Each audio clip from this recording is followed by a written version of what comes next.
tudo na sociedade islâmica é regrado pelo Corão. Se você lê o Corão, que é um livro relativamente pequeno, mas 280 páginas, você verá que ele tem regulamentos sobre os hábitos diários, sobre a vida em família, etc. Ele contém todo um código civil. Esse código civil é ainda completado pelos hadiths, quer dizer, pelos exemplos de Maomé. Então você tem talvez ali o código civil mais meticuloso do universo, tá certo? Porém, não tem um código do direito político. Não diz uma palavra sobre o que deve ser o regime político. Graças a este fenômeno é que surgiu este problema de xiitas e sunitas.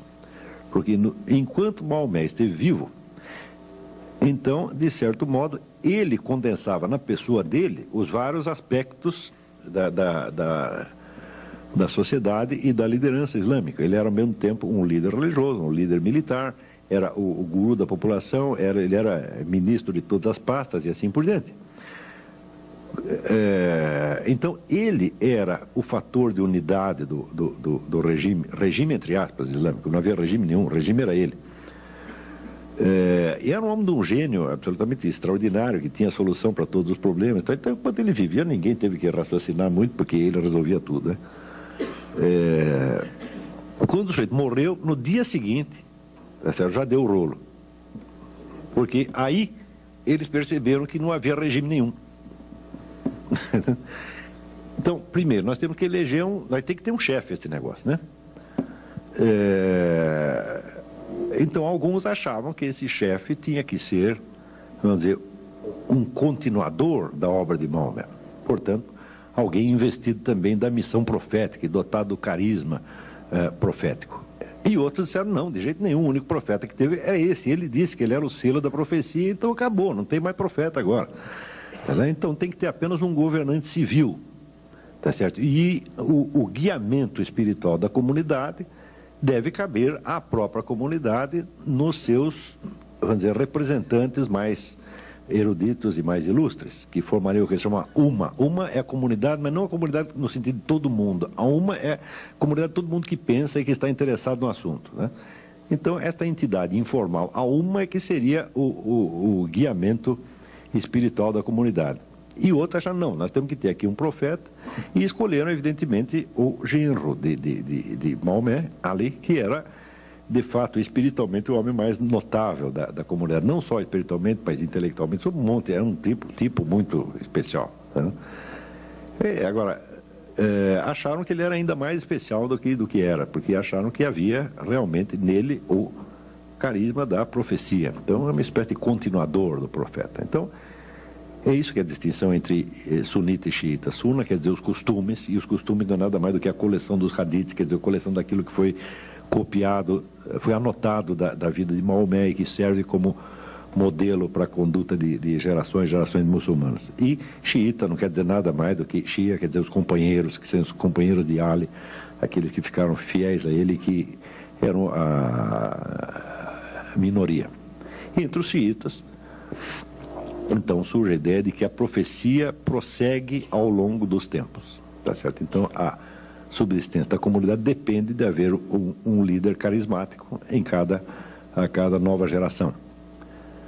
Isso que se chama justamente o imam. Imam é um nome que... Imam quer dizer duas coisas. Quer dizer, em primeiro lugar, o imam é o sujeito que chefia a prece, ou que conduz a prece. Não sei se vocês já viram prece muçulmana. Fica um bando de gente alinhada aqui. Tem um sujeito na frente que ele diz a prece em voz alta e os outros aqui repetem ou ecoam. Ele conduz a prece de algum modo. Então, evidentemente, cada mesquita tem um imam, e se juntar dois muçulmanos para rezar numa casa, um deles vai ter que ser o imam. Mas também a mesma palavra é usada num sentido já mais ampliado para querer dizer o grande guia espiritual do mundo xiita.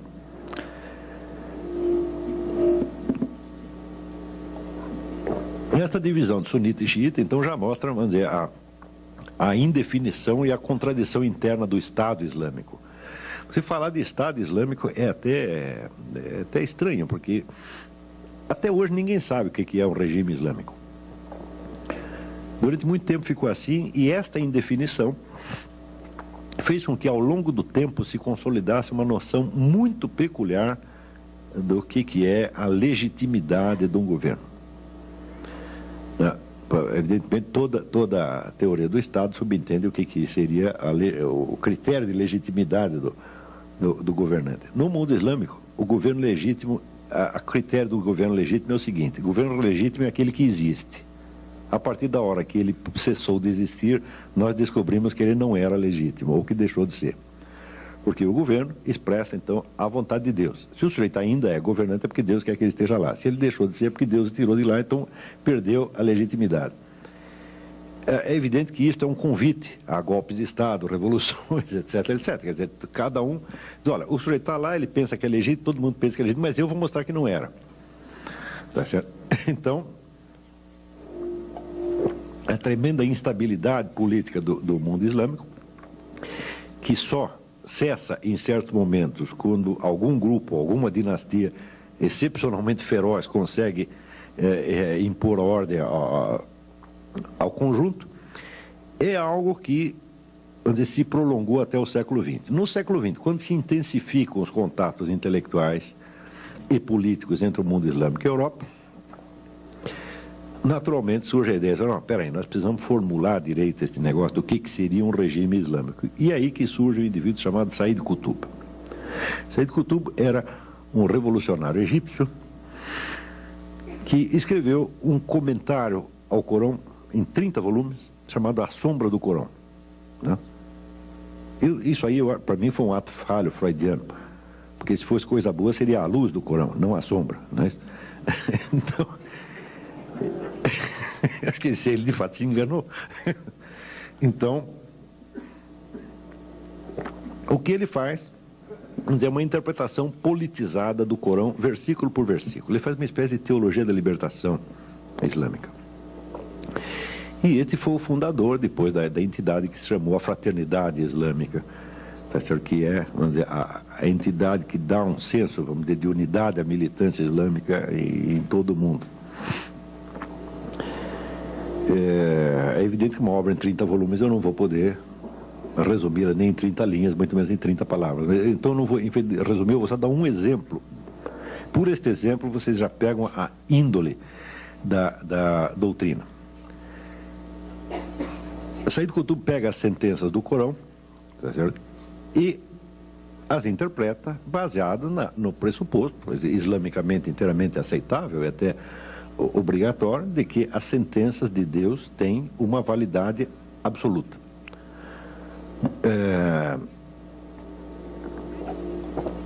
Uma das sentenças diz o seguinte: há uma definição corânica de tirano. A definição é a seguinte: tirano é aquele que proíbe o que Deus permite ou permite o que Deus proíbe. É boa a definição, é ótima, não é isso?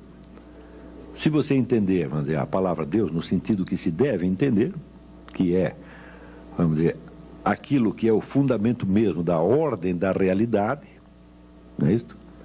Então, vamos dizer, o tirano é o sujeito que ele quer, vamos dizer, tornar possível aquilo que na realidade é impossível, e quer tornar impossível uma coisa que já era perfeitamente possível, não é isso? Então, a definição não é ruim, não. Mas vejamos como Said Qutb a aplica. Ele diz, muito bem, se, então, a única lei válida é a lei que Deus enunciou, que leis válidas existem? Então ele raciocina de acordo com uma ideia da corânica também, que é a ideia do povo do livro. Tá certo? Por exemplo, os judeus são um povo do livro. Por quê? Porque eles têm um livro sagrado que lhes foi dado por Deus. Os cristãos também, e assim por diante. Tem uma série de povos do livro. O povo do livro recebeu uma mensagem divina. Então, de certo modo, é um povo obediente a Deus. Porém, de acordo com a tradição islâmica, todos esses livros que foram recebidos pelos povos do livro foram copidescados e falseados por uma sucessão, tá certo, de editores bem ou mal intencionados. Então, só sobrou um livro confiável, que é exatamente o Corão. Olha, você tem essa tal de Torá, o negócio é bom, foi Deus, tá, mas vocês mexeram tanto nisso que você não sabe mais o que é, o que não é. Então, vou resolver o seu problema. Toma lá o Corão, tá certo? Que é a última edição, tá certo? Fiel, e estável. Né? Você lê e diz, mas não parece, né?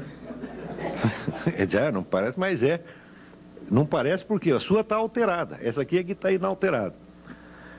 Então, se é assim, bom, a conclusão é que somente os regimes que são baseados exatamente na lei corânica é que são legítimos. Os outros são todos tirânicos. Todos, sem exceção. E, ora, lutar contra a tirania faz parte do jihad. Jihad, o pessoal entende que é guerra santa, não é. Jihad é esforço, é ascetismo, quer dizer, faz parte do aperfeiçoamento do sujeito na prática da lei islâmica. Ele tem que fazer um esforço. E a luta contra a tirania, tal como entende Said Qutb, a luta contra a tirania faz parte do jihad, portanto faz parte das obrigações islâmicas. É uma daquelas milhares de obrigações que vem depois das 5. Né? Começa com 5 e termina com 40.005. Quando chega na 30ª, 90ª, etc., tem o jihad. Resultado, todo e qualquer cidadão islâmico que esteja vivendo num país sob regime não islâmico tem a obrigação de lutar para derrubar o seu governo.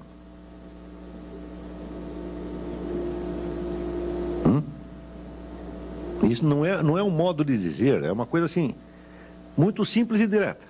Você está aqui no Brasil, o governo é islâmico? Não. Então você tem que derrubar. Esta ideia está circulando, vamos dizer, nos livros de Said Qutb desde a década de 30. E Said Qutb foi lido por todo mundo. Tá certo? Said Qutb tem no mundo islâmico vamos dizer, um público, como o Billy Graham tem nos Estados Unidos, ou como... Não, que Bispo Macedo? 40 Bispo Macedo. Tá, não tem aqui um líder religioso comparável, você vai falar, o Frei Beto, o Leonardo Boff, fala, não, esses aí meia dúzia de pessoas leram. O Said Qutb, assim, todo mundo leu. E quem não leu, ouviu falar e recebeu a mensagem dele de algum modo.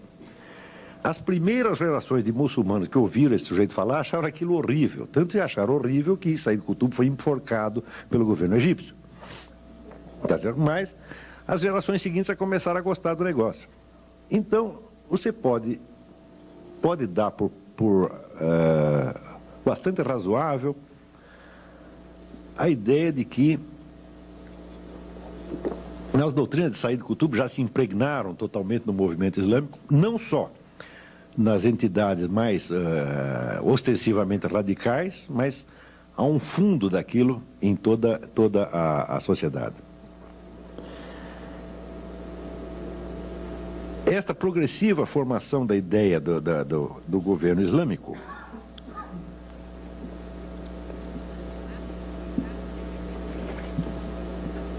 chega, vamos dizer, a uma espécie de perfeição mais modernamente, nas últimas décadas, quando se forma a ideia de que o Islã, por ter uma mensagem divina, tá certo? Ele é o complemento espiritual natural da revolução socialista no mundo.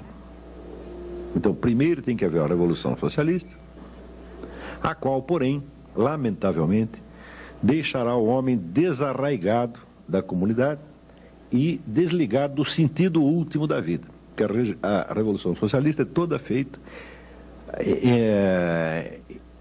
em função de pretextos meramente econômicos, a justiça meramente econômica, uma coisa assim. Ele diz, tudo isso é muito bom, mas é evidente que nem só de pão vive o homem, tá certo? Então, o Islã é a cereja do bolo socialista. Quer dizer, depois de feita a Revolução Socialista, nós indicaremos ao mundo já socializado o caminho de Deus, tá certo? Então, digamos que o socialismo seria para o futuro mundo islâmico mais ou menos aquilo que Júlio César foi para a civilização cristã. Ele é o único unificador do mundo antigo. A partir da hora que unifica o mundo antigo, então entra uma nova, preparado o corpo da Europa, então tem uma nova mensagem que dará uma nova vida espiritual à civilização.